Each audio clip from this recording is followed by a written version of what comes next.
Hello, it's Debbie, and I'm up here in my glass house, and I am thinking about how to improve the aging process every day lately, and reading, learning, listening to different modalities or stacks to hack the aging process. My area of opportunity seems to be my under eye area. So I was working on an NAD cream and putting that together with my red light therapy mask by higher dose. And then I been trying to get into my sun lightened sauna, which is near, mid, and far infrared wavelengths. Try to do that 4 days a week for 20 minutes or so. And then I've been experimenting with this new red light near infrared kind of a wrap by Flex Beam, who I'm doing a podcast with next month. So I've been experimenting with different ways to improve my whole health. But I wanted to go through and look at my genetics because I was listening to a podcast that I have on here on my video version of this Why podcast with Ben Greenfield on NAD plus and how that works because I've been experimenting, as I said, with NAD, and I have a new eye cream I'm testing out. I also did NAD injection the other week at the Wellness Institute in La Jolla and working on how I can improve my mitochondria health and looking at how we use NAD plus, how we need it for energy production is really interesting. But how does that correlate with longevity? Maybe just more about performance or brain health. So I've been trying to go into these different rabbit holes as I always want to know why. Why do we need to take this? Why is this so popular? Why is everyone talking about this subject?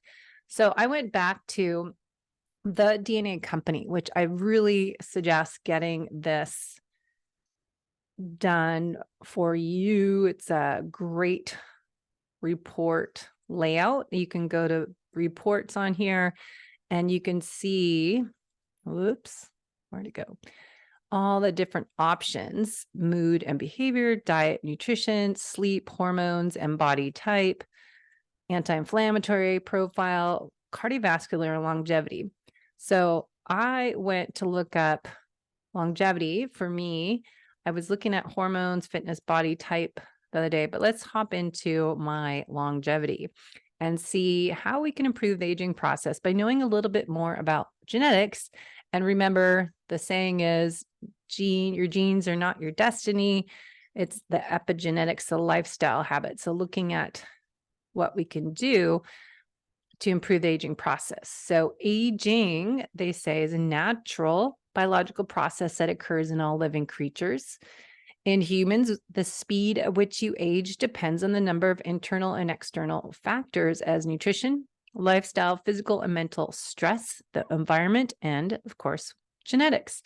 Variations in your genes can influence how well you manage all the factors that ultimately influence your aging process. Modern science and technology has improved our ability to slow down, in some cases, reverse biological aging process. However, the most efficient approach to achieving long-term longevity and health span is to personalize your approach based on your unique dietary, lifestyle, environmental, and genetic factors. So that's why I think it's cool to look at these reports, and you can save with our code. I try to use the same code for everything, low carb athlete. So in this report, you get, let me get this thing off my screen. Hold on. So you get the expression of your longevity genes. You get to see recovery from physical exercise, infections, lack of sleep, if we put on or retain lean mass as we age, fight off free radicals that speed up aging process, resist cognitive decline, and maintain optimal brain health and ensure bone health.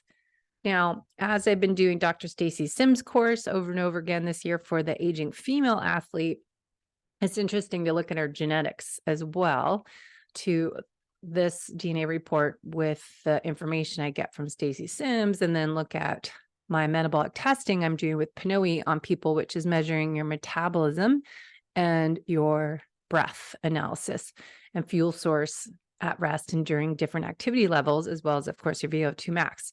Now, brain health is super essential, the cognitive health. And that's what we were talking about, NAD supplementation, how you just feel right away when you do the injections, this energy, but clarity and just kind of the brain fog dissolved in your head. So it's pretty interesting. And I led me down this rabbit hole of going, why did I feel that way when I took NAD? So check your genetics. So my report, just to skim through this real quick on longevity, you can see how it's presented if you're watching my video on the YouTube channel, Alzheimer's, dementia, and cognitive impairment, the APOE gene, and that I've got the optimal and most protective profile. But you'll see this is why I went low carb, because I don't feel and do well with a higher carbohydrate diet. So I'm always, by the way, battling the title of this podcast, calling it the low carb athlete, because it doesn't mean zero carbs. It means strategic carb timing in and around your workouts. Doesn't mean you have to be in nutritional ketosis. It doesn't mean carnivore. It just means nature's carbs, real food in and around your workout, because that's when you need it if you do more higher intensity. So I've been trying to break that up. That doesn't mean zero carbs. It means carbs help you for performance gains. We don't need carbs, but for athletes, you may benefit from adding in some backup fuel source when you are doing anaerobic workouts.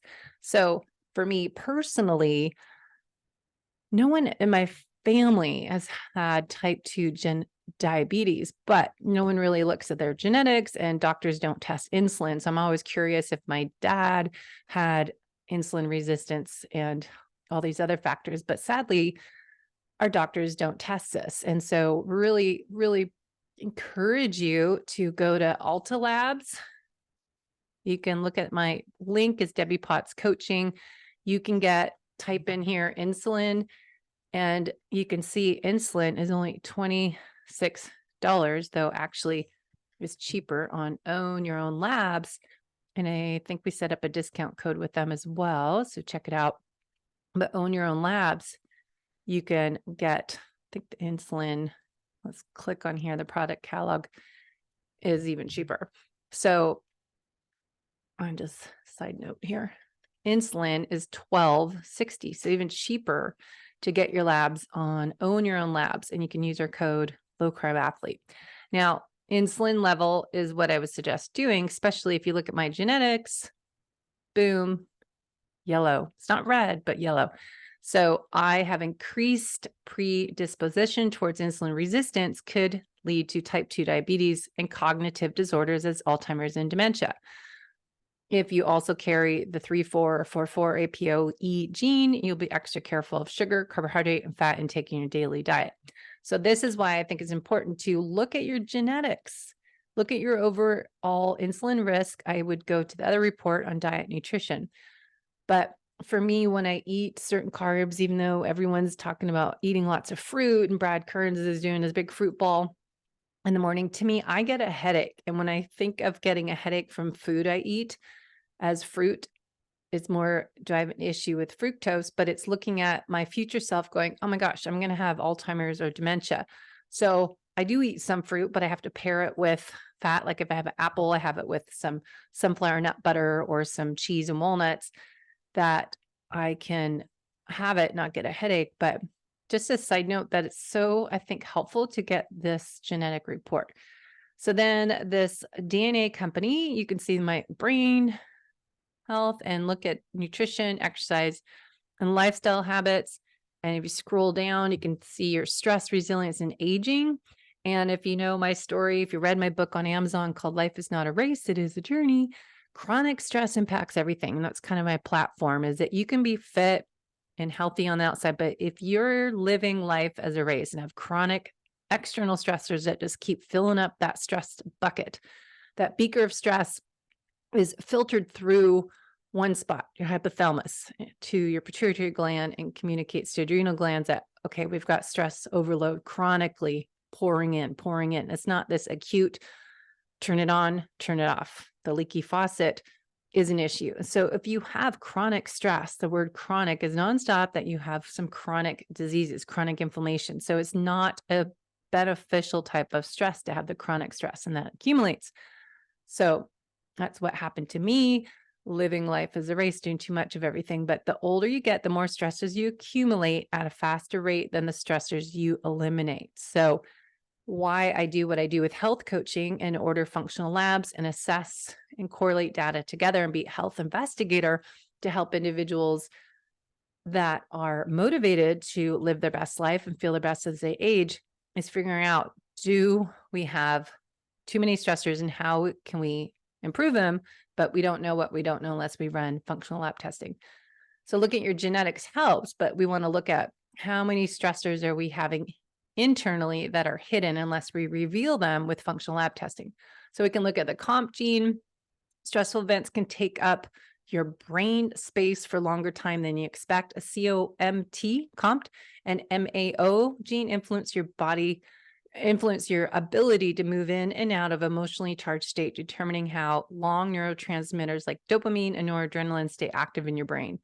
So that's a good marker to check. Mine's actually pretty good for someone that had a lot of stress in their life, but I have ability to be more resilient. So MAO is another marker. So we're looking at that to be Zen-like and resilient. And then, yellow, what is the ADRA2B? This says that stress adds up over time and some people more than others. So my gene that I have influences how long you stay in emotionally charged state as a fight or flight, and determines how long your noradrenaline receptor stays active and ready to bind to noradrenaline. So I find that this might be, because I was wondering, why did I have this adrenal exhaustion when other people I know could run their own business and work full time and do Ironmans, but I was doing too much of everything and couldn't tolerate that stress, that load of stressors was too much for me. So I think part of that's my genetics. So I wasn't able to handle that. And I think my dad had issues with that too, but we don't know because the doctors didn't measure that, but he did have a heart attack 10 years ago. And so anyways, these are just interesting to look at, I think, to correlate with your longevity protocol you're doing. So managing your stress, what nutritional support you can do that from real food is chamomile tea, lavender, looking at foods to help you manage, mitigate, or reduce the overall stress response, and identifying your favorite foods and swapping them out for things that you crave. And so looking at healthier options. So those are suggestions in here, as well. Of course, we want the lifestyle habits, breathing exercises, meditation, and then it continues on, but body health, muscle building, retention goes into here. This is what Dr. Gabrielle Lyon talks about. This is a lean muscle mass, important biomarker of longevity. So we talk about a lot lately on muscle health, and this allows the body to complete essential movement functions as walking, running, jumping, bending, lifting, pushing, crawling. And the more lean muscle mass you carry and maintain, the easier these functions become, the longer and more fruitfully you can perform them. So I think it's as we age, are we able to build and retain the lean muscle mass is really essential to improving the aging process and avoiding falling. And like my friend's mom just fell down changing her clothes. And I think how easy that can happen when I'm changing, you just slip and fall and not be able to catch yourself. Or another family, longtime friend, she just broke her wrist because she slipped and fell and her wrist broke. So her bones are not strong. And she already had some health issues earlier this year that she wasn't able to digest food. So she had some surgery, but she lost like 50 pounds and is so malnourished. But of course, no one's helping her focusing on eating mostly a high protein diet and get the strength training and bone density type of exercise you can get. So it's so essential to look at your genetics, look at your nutrition, exercise, and lifestyle habits to improve the aging process. So we should, at age 40 plus years old, start recreating ourselves now. So our future self is living solid quality life every day. So muscle building and retention, you can look at your genes, really interesting.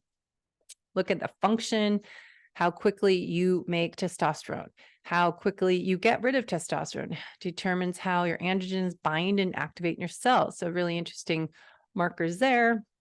And my overall muscle building retention profile, increased effort required to put muscle on. So taking this information and then taking what I'm learning from Dr. Stacy Sims to lift heavy weights and prioritize your protein in each meal and then post-workout, I need to take probably a little more effort doing those 3 to 5 reps of heavy weights I've been doing, but to really see changes in my body as my hormones get lower, I probably need to do increased effort to put on muscle, as it says here, lifting more, doing less long distance cardio, because that's catabolic. So I want to build muscle. I want to be more anabolic. And so I really need continue what I'm doing now is focusing on shorter aerobic bike run workouts, swim workouts, and doing more intervals in there.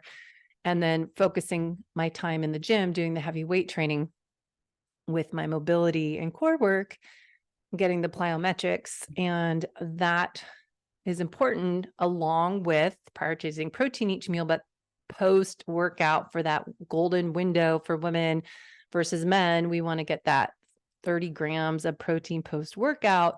And I'm always having to remember to do that. So maybe part of my ability to put on muscle and retain it as I age, I need to really look at this genetic marker and look at the fight we have to make extra work with the lower estrogen as we age to put on muscle and retain muscle. So great information in here, and look at for the post menopausal. So anyways, that is the report on your longevity, graying hair. You can look at all that.